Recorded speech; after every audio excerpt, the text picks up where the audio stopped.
Pai, nós te agradecemos nessa manhã, obrigado, Deus, porque nós podemos sentir a Tua presença já neste culto. Nós louvamos ao Senhor e pedimos que o Senhor conduza a Helena nessa manhã com graça e sabedoria e que a Tua vontade prevaleça na vida de cada um de nós. Nosso coração está aberto para receber a Tua palavra e nós agradecemos ao Senhor por essa oportunidade. Em nome de Jesus, amém. A graça e a paz, meus irmãos. Que alegria poder estar com vocês mais uma vez.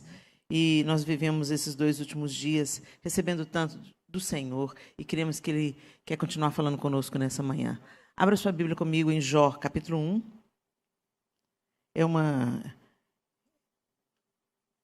É uma leitura extensa, mas vamos juntos. Jó, capítulo 1, a partir do verso 6.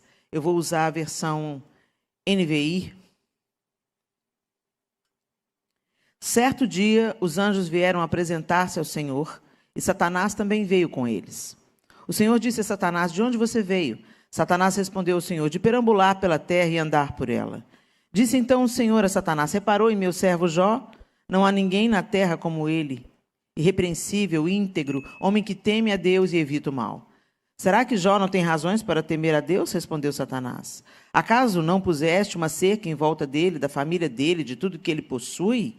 Tu mesmo tens abençoado tudo que ele faz, de modo que os seus rebanhos estão espalhados por toda a terra? Mas estende a tua mão e fere tudo que ele tem, e com certeza ele te amaldiçoará na tua face. O Senhor disse a Satanás: pois bem, tudo que ele possui está nas suas mãos, apenas não toque nele. Então Satanás saiu da presença do Senhor.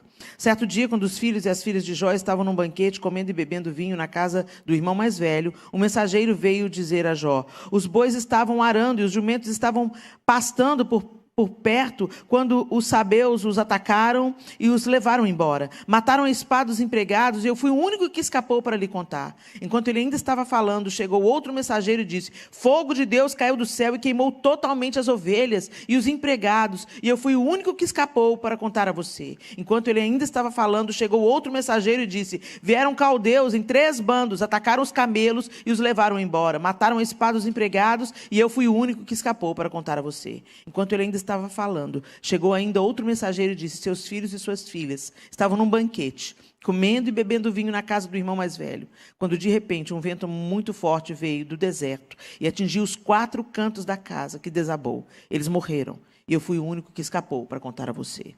Ao ouvir isso, Jó levantou-se, rasgou o manto e rapou a cabeça. Então prostrou-se com o rosto em terra em adoração e disse: saí nu do ventre da minha mãe, e nu partirei. O Senhor o deu, o Senhor o levou. Louvado seja o nome do Senhor. Em tudo isso, Jó não pecou e não culpou a Deus de coisa alguma. Jó capítulo 2. No outro dia, os anjos vieram apresentar-se ao Senhor e Satanás também veio com eles para apresentar-se. O Senhor perguntou a Satanás: de onde você veio? Satanás respondeu ao Senhor: de perambular pela terra e andar por ela. Disse então o Senhor a Satanás: reparou em meu servo Jó? Não há ninguém na terra como ele, irrepreensível, íntegro, homem que teme a Deus e evita o mal. Ele se mantém íntegro, apesar de você me haver instigado contra ele para arruiná-lo sem motivo. Pele por pele, respondeu Satanás. Um homem dará tudo o que tem por sua vida. Estende a tua mão e fere a sua carne e os seus ossos, e com certeza ele te amaldiçoará na sua face. O Senhor disse a Satanás: pois bem, ele está nas suas mãos, apenas poupe a vida dele. Saiu, pois, Satanás da presença do Senhor e afligiu Jó com feridas terríveis, da sola dos pés ao alto da cabeça. Então Jó apanhou um caco de louça e com ele se raspava, sentado entre as cinzas. Então sua mulher lhe disse: você ainda mantém a sua integridade? Amaldiçoe a Deus e morra. Ele respondeu: você fala como uma insensata. Aceitaremos o bem dado por Deus e não o mal? Em tudo isso, Jó não pecou com seus lábios. Na versão NVT, ele diz assim, você fala... NVT não, a Almeida Revista e Atualizada, você falas como uma doida. Falas como uma doida. Temos recebido o bem de Deus e não receberíamos também o mal? Em tudo isso, isso não pecou Jó com os seus lábios. Bom, a história de Jó já é muito conhecida de todos nós. E me chama a atenção, quando a gente lê o livro, ele é um livro muito dramático, e a gente vê os amigos de Jó querendo achar o motivo de Deus ter permitido tanta diversidade, e isso não é diferente com a gente. Quando a gente começa a viver uma diversidade, quando a gente caminha em integridade diante de Deus, a gente caminha em temor diante de Deus, e as coisas começam a dar errado, a gente começa a questionar. Espera aí, por que está acontecendo isso comigo? A nossa tendência natural é questionarmos a Deus. Mesmo quando a gente não faz isso com os nossos lábios, a gente faz isso no nosso coração. E não é só quando está acontecendo com a gente, quando está acontecendo com o outro também. A gente respingou muito em nós, dessa geração, os resíduos, os resquícios do Evangelho da Prosperidade. E um dos pilares do Evangelho da Prosperidade é: se você teme a Deus e você crê em Deus, tudo vai dar certo na sua vida. Se você está acontecendo alguma tragédia na sua vida, você está em pecado, tem alguma coisa errada na sua vida. Porque Deus só quer prosperar, Deus quer curar, Deus quer abençoar os seus filhos. E é fato. Deus tem bênção para os seus filhos, Deus quer curar os seus filhos, Deus quer abençoar os seus filhos, mas Deus, como qualquer um de nós, se você exerce uma paternidade saudável, filho também tem limite. Filho não faz tudo que ele quer e tem vontade, não. Um pai amoroso não satisfaz todos os caprichos e desejos do filho, senão esse filho vai crescer sem nenhuma resistência, vai crescer totalmente vulnerável, desprotegido. Um pai que ama e conhece, por exemplo, um ambiente inóspito e perigoso, ele vai falar com o filho: não vai lá não, não pode não. Nós não vamos expor as nossas crianças ao perigo. Então, isso vai envolver muitos nãos na trajetória. E Deus não é diferente. Deus também vai nos dizer nãos. Deus também vai nos dizer espera. E Deus também vai permitir que a adversidade chegue na nossa casa. E não sou eu que estou falando isso. O próprio Jesus disse: no mundo tereis aflições, mas tem de bom ânimo. Eu venci. Eu venci na roupa de vocês. Eu venci na humanidade de vocês. Então é possível vocês vencerem também. Porque vocês agora têm a mim, têm o poder do Espírito Santo que eu deixo para vocês e têm o poder da palavra de Deus. Vocês não estão desprotegidos. Vocês não estão desamparados, mas a coisa vai estreitar. A palavra de Deus diz que a porta que conduz à vida é estreita e apertado o caminho. A porta larga, onde tudo dá certo, onde tudo rola, é a porta que conduz à destruição. Então, gente, é para a gente contar, nós estamos num contexto de queda. Nós não somos do mundo, mas estamos no mundo. E aqui, muitas coisas podem nos atingir, pelo contexto onde nós estamos inseridos. Mas o Senhor é aquele que não desperdiça a dor, não desperdiça a nossa adversidade, não desperdiça as coisas que nos afligem. Muito pelo contrário, Ele nos consola e nos levanta para consolar outros com a mesma consolação com que somos consolados. Eu quero dizer para vocês hoje que nós precisamos de entender e resgatar a perseverança, o permanecer, o persistir. Perseverança, segundo o dicionário da língua portuguesa, é persistir em determinado comportamento, constância, firmeza, capacidade de sustentação voluntária, não desistir facilmente, persistência, paciência, virtude do caráter e fruto do Espírito. Nós precisamos entender que é característica dos filhos de Deus que estão sendo transformados a cada dia à imagem de Cristo Jesus, permanecer, porque o próprio Jesus permaneceu. Ele foi até o fim. Ele podia ter chegado na cruz e falar assim: não, pai, não vou morrer. Naquela oração no Getsemane, ele podia ter falado: eu vou desistir. Porque não vale a pena. Vamos começar de novo, pai. Vamos voltar, constrói outra arca. Porque ele estava lidando com tantas coisas, ele sabia que Judas estava prestes a entregá-lo. Mas ele disse: contudo que não seja a minha vontade, mas seja feita a tua vontade. E ele foi moído, traspassado pelas nossas transgressões, moído pelas nossas iniquidades, e o castigo que nos traz a paz foi depositado sobre ele. Pelas suas pisaduras nós fomos sarados. Para que nós fôssemos sarados, para que nós fôssemos resgatados. Para que assassinos... Você morreria por um justo, mas você morreria por alguém que matasse o seu filho? Você daria a sua vida em troca de um assassino, de um estuprador, de um ladrão? O Senhor deu a sua vida, porque nós não tínhamos condições de encontrar o caminho da salvação pelas nossas próprias pernas. E por mais que a gente sacrificasse bois e carneiros e bodes, todo o sangue do mundo não poderia purificar os pecados da humanidade. Então Deus enviou o seu próprio Filho. Ele encarnou e morreu e ressuscitou. Ele permaneceu. E quando a gente olha para a Bíblia, a gente vê vários que permaneceram. Noé permaneceu. Vocês já imaginaram, gente?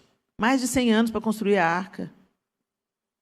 Vocês já imaginaram a zombaria? Sei lá o que esse homem ouviu ao longo do tempo, passando, e ele construindo a arca, e vai cair chuva, não tinha nem chuva, vai cair água do céu, o cara está louco. Eu fico imaginando a zombaria, depois o costume, o povo primeiro zombou, depois acostumou, entrou, saiu da arca, ia visitar, virou ponto turístico, sei lá o que aconteceu, só sei que Noé permaneceu crendo e construindo, esperando a promessa de Deus se cumprir. Abraão, ele nem viu a sua descendência como a areia da praia, as estrelas do céu. Mas em Isaac ele viu o cumprimento da promessa. Ele permaneceu até o fim, crendo que receberia.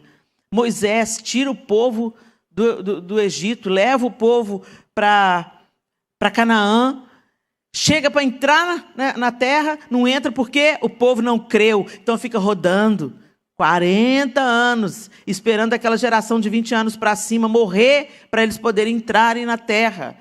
E Moisés não entra. Ele só viu de longe. Gente, ano passado nós estivemos com a Edmeia na Jordânia. Na Jordânia, quando vocês forem, vocês vão no Monte Nebo. E o Monte Nebo é de onde Moisés avista Canaã. E literalmente no ano passado a gente avistou Israel, porque a gente não pôde entrar, estava fechado por causa da pandemia. Então foi um sentimento esquisitíssimo, porque eu já conheço Israel e eu vendo Israel de longe, eu não podia entrar. E a Sofia, nossa filha caçula, estava com a gente. E ela não tinha lá muito interesse de ir em Israel. Ela falou assim, eu queria entender porque que minha mãe até chora de saudade de Israel. Aí, quando nós chegamos no Monte Nebo, e nós tivemos um tempo de oração, e do Monte Nebo nós estendemos as mãos para Israel, oramos primeiro pela Jordânia, para fortalecer a igreja do Senhor na Jordânia, e depois oramos por Israel, para que aquele povo conheça o Messias de Deus. Estendemos as mãos e começamos a orar. Quando nós acabamos, a Sofia virou para mim chorando e falou, mãe, eu quero ir para Israel. Gente, eu fico imaginando o que foi para Moisés conduzir aquele povo pelo deserto, povo rebelde, obstinado, e avistar só de longe. Mas ele permaneceu. Josué e Caleb permaneceram. Davi permaneceu, sendo perseguido por Saul, mas permaneceu. Ele já havia sido ungido, ele permaneceu. Deus podia ter eliminado Saul logo, podia ter colocado Davi no trono logo. Davi ficou durante anos sendo perseguido por inveja de Saul. Helena, por que Deus não tirou Saul da vida de Davi? Ele era ungido do Senhor, Saul já tinha sido reprovado por Deus, porque Davi precisava de um Saul para não cair no mesmo pecado que ele caiu, de desobediência. Saul foi o forno de Davi, Saul estava forjando Davi. Então, às vezes, Deus permite, sim, gente, adversidade na nossa vida, coisas que não saem exatamente do jeito que a gente pensou que seria, mas para produzir em nós frutos de vida. Mas só come do fruto da vida quem permanece. E Jó, quando você vai lendo essa história, você vê, meu Deus, esse homem era rico, ele tinha tudo, ele tinha uma família estável, ele tinha muitos filhos, estava tudo indo bem. E num dia só ele perdeu tudo o que ele tinha de mais precioso.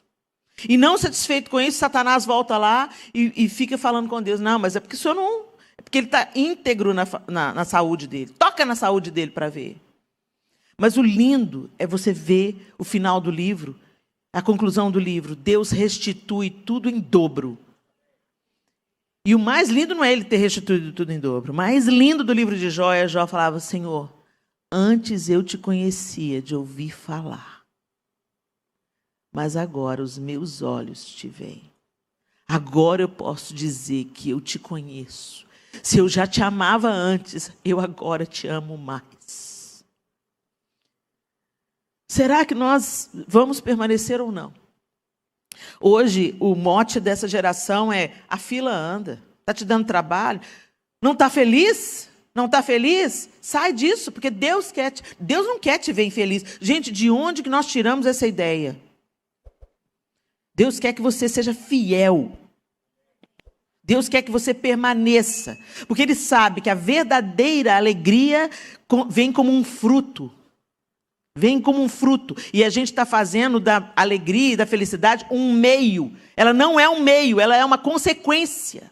E por isso a gente descarta casamentos, coloca amigos na geladeira, descarta igreja como igreja fosse supermercado. Igreja não é supermercado não, meu amado.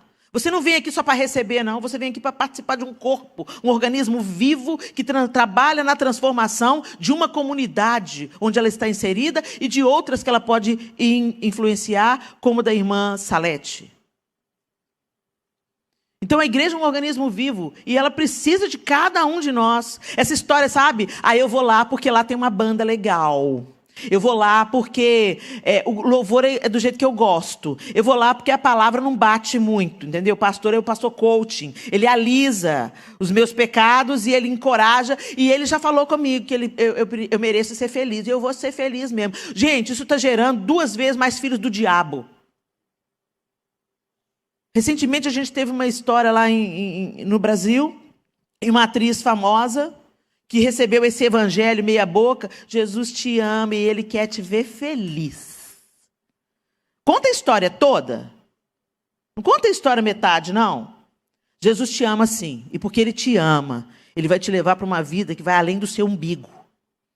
E Ele vai te tornar uma testemunha dEle na terra. E você tem que entender que você não merecia nada. Você só está vivo por causa dEle. Você só respira por causa dEle. Tudo que você tem na vida é pela graça e misericórdia dele. Você acordou hoje? É graças a ele. Ele é o rei e nós prestaremos contas a ele. Não apenas do que a gente fez com a graça que recebemos, mas o que nós estamos fazendo pelo próximo que precisa de ser amado. Ser cuidado. O amor também fala não, o amor também dá limite, o amor também corrige. A palavra de Deus diz que Ele corrige o filho a quem Ele ama e açoita a todo aquele que Ele quer bem. Porque a nossa natureza humana é obstinada, é rebelde, é mimada, é utilitarista. A gente quer se utilizar até de Deus. E o Senhor amoroso, um Pai pleno e perfeito, nos toma pela mão e às vezes é preciso Ele caminhar conosco até o vale. E lá no vale, Ele vai nos forjar. Eu tenho as minhas lutas como você tem as suas. Mas as minhas lutas estão trazendo sobre mim peso de glória. Porque eu estou sendo forjada na fornalha. O ferro, para ele ganhar forma e utilidade, ele vai na fornalha, esquenta, esquenta, esquenta, esquenta, esquenta. Vai na bigorna. Bate, bate, bate, bate, bate, depois refrigério. Com a gente não é muito diferente, não, gente. Deus leva a gente nas situações extremas para nos amolecer. Já conheceu alguém de coração duro que uma adversidade amoleceu? Eu conheço. Amolece. Depois que amolece, se torna moldável. Deus pode te moldar na bigorna. Mas Ele também tem refrigério para os seus filhos. E aí você vai estar pronto para ser uma ferramenta útil nas mãos do Senhor. Lá em Tiago 1, 2 e 4 diz assim: meus irmãos, tende por motivo de toda alegria o passarde por várias provações, sabendo que a provação da vossa fé, uma vez confirmada, produz perseverança. Ora, a perseverança deve ter ação completa, para que sejais perfeitos e íntegros, em nada deficientes. É isso que o Senhor quer fazer, nos aperfeiçoar. Em Gálatas 6:9, ele diz, o apóstolo Paulo diz à igreja na Galácia: e não nos cansemos de fazer o bem, porque a seu tempo ceifaremos, se não desfalecermos. Alegria como uma consequência. Em Romanos 5:3-4 diz assim: não somente isso, mas também nos gloriamos nas próprias tribulações, sabendo que a tribulação produz perseverança, e a perseverança, experiência, e a experiência, esperança. Provérbios 28:14 diz assim: como é feliz o homem constante no temor do Senhor, mas quem endurece o coração cairá na desgraça. Como é feliz o homem constante no temor do Senhor.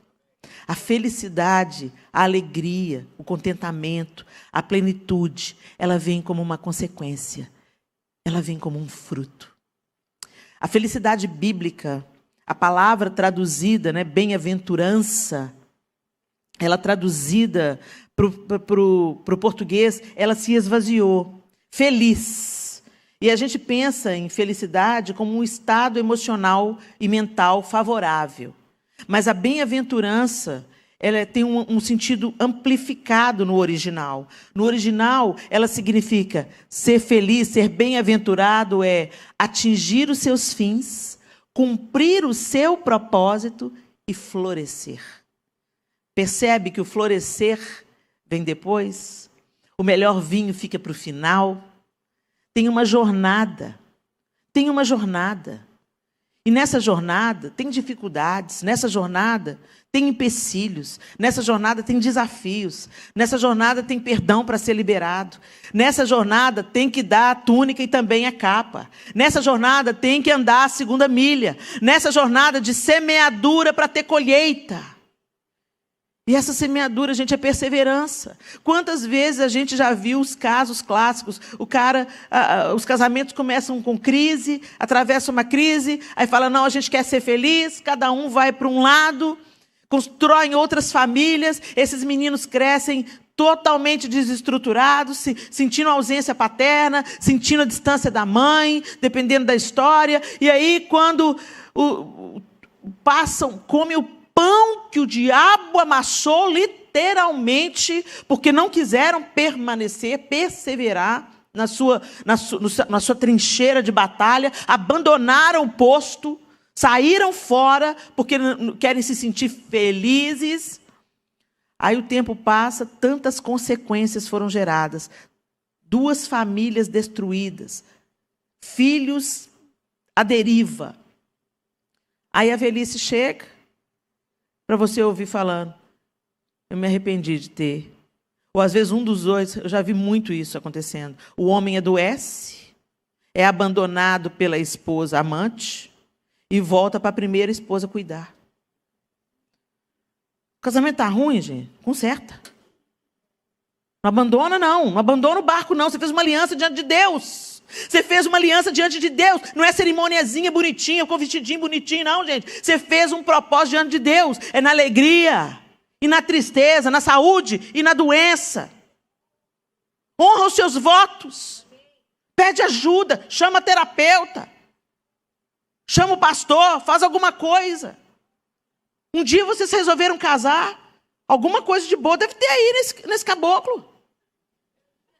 Redescobre. Alguma coisa boa deve ter nessa mulher. Você levou ela no altar, redescobre, reapaixone-se, constrói de novo, deixa Deus reconstruir, permaneça, persevera, porque você vai colher. Eu nunca passei uma crise grave com o João no casamento, com a graça e pela misericórdia de Deus, não porque a gente é bonzinho, porque só Jesus na casa tinha que me dar um homem manso, porque eu sou uma mulher difícil. Glória a Deus, ele tem a maior virtude do mestre, manso e humilde de coração. Por isso que ele é descanso, ele tem descanso. Ele encontrou descanso na vida. Mas em nenhum momento nós pensamos em desistir. Não tem essa opção. Então, casamento é às vezes ter conversas difíceis, buscar ajuda, reconstruir. Agora, nós nunca passamos por isso, mas eu posso dizer que com 32 anos de casados, eu nunca fui tão feliz nos 10 primeiros anos, 15 primeiros anos, não. Agora eu estou experimentando o melhor vinho. Mas ele principalmente, teve que aguentar muito. Teve que permanecer, né? Firmar o toco, como diz lá em Verão. Firma o toco. Não arreda o pé. Permaneça orando pelos seus filhos que se desviaram. Não abra mão deles. Eles podem fugir da sua casa. Eles podem fugir até do seu abraço, mas eles não têm defesa contra as suas orações. Continue dobrando. Gerou com o útero, agora gera nos joelhos. Não desista até ver a obra transformadora de Deus na vida desses meninos. Senhor, convence da justiça, do pecado e do juízo. Para de falar. O que você tinha que falar, você já falou. Agora é tempo de falar com aquele que pode convencer da justiça, do pecado, do juízo. Não abra mão dos seus filhos. Tem gente que fala assim, entreguei para Deus. Mas não ora, não ama. Não abençoa, não acolhe quando precisa. Entreguei para Deus. Toma a sua posição. Não abra mão. O serviço está difícil, o trabalho está difícil. A gente tem que querer crescer, gente. Está difícil, você pode migrar para um trabalho melhor. Não tem nada de mal nisso. Mas deixa a porta aberta. Sai bonito, termina bonito os seus ciclos. Honra de onde você tira o pão para a sua casa. Honra. Para de amaldiçoar o seu salário. Permaneça abençoando. O tempo que você tiver que trabalhar nesse lugar que você está trabalhando, mesmo que você esteja procurando expandir, melhorar, crescer, honra aquelas pessoas. E permaneça sendo fiel até o fim. Nas amizades, na igreja onde vocês frequentam. Nem todos são daqui da Betel. Honre a sua liderança. E se Deus te dirigir para uma nova etapa, para um outro ciclo, para viver em outra comunidade de fé, não tem nada de errado. Você não pode afastar de Jesus. Mas se Deus está te dando a direção de ir para outro lugar, até na sua despedida, honre quem cuidou de você na sua casa de origem. Honra a sua liderança. Mas eu não concordo com a minha igreja. Tem um tanto de coisa na minha que eu não concordo também, não. Mas eu coopero com o que eu posso. Onde tem muita gente, tem muitas ideias. E o pastor tem que gerir uma multidão de ideias. Não é fácil. Mas é nessa diferença que nós somos aperfeiçoados. Permaneça. Feche os seus olhos. O que você está querendo desistir? O que você está querendo abandonar? Em nome de Jesus, meu irmão, eu quero te encorajar. Permaneça fiel. Permaneça firme. O propósito do Senhor é nos conduzir em perseverança.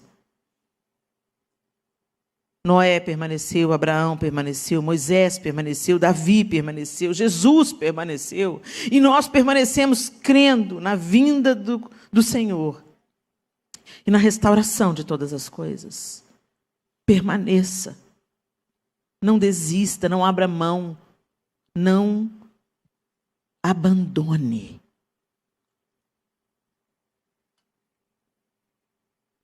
Como é feliz o homem constante. Muitas vezes nós nos importamos com a velocidade. A velocidade pode ser uma destruição se você está correndo na direção errada. Preocupe-se com a constância, em permanecer fiel. Porque feliz é o homem constante no temor do Senhor. Mas quem endurece o coração cairá na desgraça. Senhor, nós não queremos endurecer o nosso coração. Nós queremos permanecer em fé, em aliança, em fidelidade. Mesmo quando as circunstâncias forem contrárias, forem difíceis, forem desafiadoras, não há nada que o Senhor não possa restaurar. Nós cremos no Teu poder. E por isso nós te pedimos que o Senhor traga a nossa memória, que nos dá esperança. Que toda dor é por enquanto.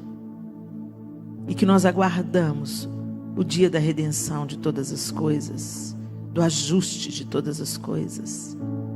Nós olhamos para a esperança que temos e cremos Que nessa jornada que estamos caminhando até aquele grande dia, podemos viver a antecipação do que esperamos, vivendo a restauração nos nossos relacionamentos, vivendo a restauração na maneira como vivemos a igreja, vivemos a restauração na maneira como desempenhamos a nossa vocação, servimos com os nossos talentos.